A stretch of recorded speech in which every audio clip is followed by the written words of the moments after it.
Imagine waking up tomorrow and everything is 50% off. Your rent, your car, that dream phone you've been eyeing. Sounds like paradise, right? Wrong. It's actually the beginning of a death spiral that will cost you your job, your home, and your entire future. Everyone is praying for prices to drop. But I'm here to tell you, be careful what you wish for, because when prices hit zero, your life does too. I am Mr. Cash Code, and today we're going to talk about the cold killer of the economy. This isn't just about cheap goods. This is the story of a frozen world. Grab your coffee and listen closely, because the silence is coming. Now, let's live in this world together for a moment. Imagine, you're about to buy a new phone. You've been saving for months. You've picked the model. You're excited. The price, $1,000. You're walking to the register, and suddenly your phone rings. It's your friend. He says, "Dude, don't buy it yet. Haven't you seen the news? Next month, this phone is going to be $900. What do? You wait. Obviously, no one wants to throw $100 into the trash, right? It's the logical thing to do. Next month arrives. You walk into the store with your $1,000. You check the tag, $800. Your friend calls again. Wait, it'll be $700 next month.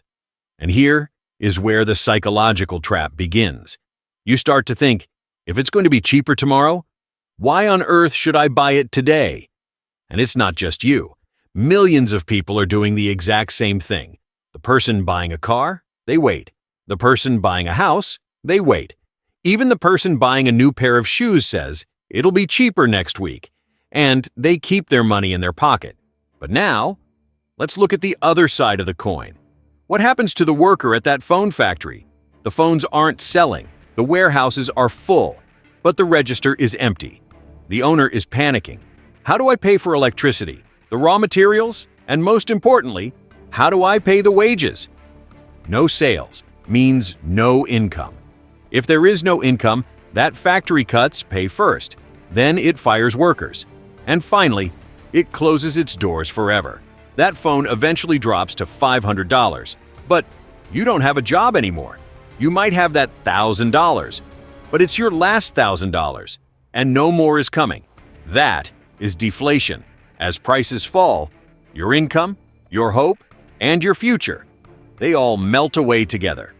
The economy is basically like a giant rotating wheel. When you buy something, that money becomes someone else's income. Then that person goes out and buys something else, and the wheel keeps spinning. This rotation, it creates jobs, it builds factories, it keeps life vibrant. But the moment everyone says, "Let's wait," rust starts to spread between the gears. Movement stops. The economy simply cannot breathe. But now, listen closely, because this is the truly dark and sinister part, the debt. Imagine, you borrowed $10,000 from the bank to start a business. In inflation, when prices are rising, your debt actually feels lighter because money loses its value. Your income goes up, but your debt stays the same. Easy, right? But in deflation, it's the exact opposite. As money gains value, paying back those $10,000 turns into a nightmare because your income drops, the price of what you sell drops, but your debt to the bank, it doesn't go down by a single penny. To pay back that same monthly installment, you used to sell 100 products. Now, you have to sell 500. Your debt turns into a massive boulder on your back, crushing you into the ground. Companies can't pay their loans, bankruptcies explode, and banks begin to shake. The streets fill with goods that are so cheap, yet no one has a single cent to buy them. This isn't a crisis that comes screaming and shouting. It's a silent, cold, bone-shivering collapse. Now, these are not just theories on paper. There is a giant that lived through this to its very core, Japan. In the early 1990s, a bubble burst, and Japan fell into this cold silence for 20 years. Think about that. An entire generation's youth was spent in this crisis. They called it the lost decades. Everything in the stores was cheap. The technology was amazing. But no one was excited. Young people didn't buy houses. They didn't spend They didn't even get married. Do you know why? Because the future looked darker and cheaper than today. Governments dropped interest rates to zero. They pumped free money into the market, but no one dared to spend it. The economy literally turned into a block of ice, and it took decades to melt. This is exactly why every central bank and economist in the world prefers that 2% little thief, inflation, over this deadly silence. Because a little bit of inflation, it keeps the wheels turning. But deflation breaks them apart. Japan stayed trapped in that ice for 20 years. But this story, it happened before, and it was far more brutal. 1929, America, the Great Depression. The stock market crashed overnight. Billions wiped out in hours. But that was just the beginning. What came next was deflation at its most savage. Prices started falling. Farmers couldn't sell their crops. Do you know what they did? They burned their own wheat, their own corn, because selling it cost more than growing it. Think about that. People were starving, and food was being destroyed. Factories shut down one after another. Unemployment hit 25%. 1 in every 4 people had no job, no income, no future. Families stood in lines that stretched for blocks just to get a single bowl of soup. Banks, they collapsed like dominoes. People rushed to pull out their savings, but the money was already gone. 90,000 businesses closed. 9,000 banks vanished. And here's what makes it even more terrifying. The government didn't act fast enough. They thought, prices will fix themselves. They waited and waited, and the ice kept spreading.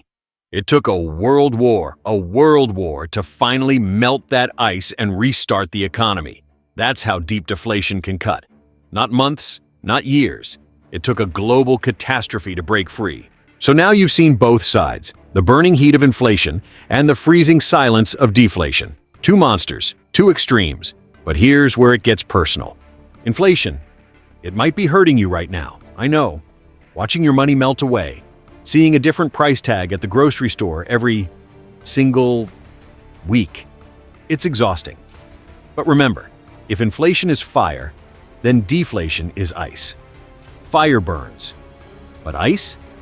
Ice freezes everything. Our job in this life is to learn how to walk that thin line between these two monsters. If you keep your money only as cash, the inflation thief will eat it alive.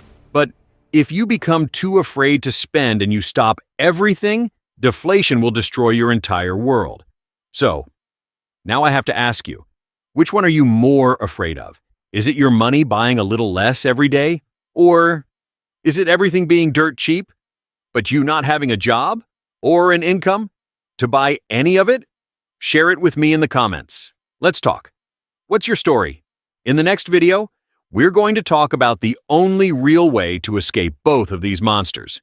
We're calling it the real asset build. In that video, I'll show you how to build something more valuable than money itself. Subscribe. Set your mind free from this chaos. Take care of yourself. Protect your hard work. I'll see you soon.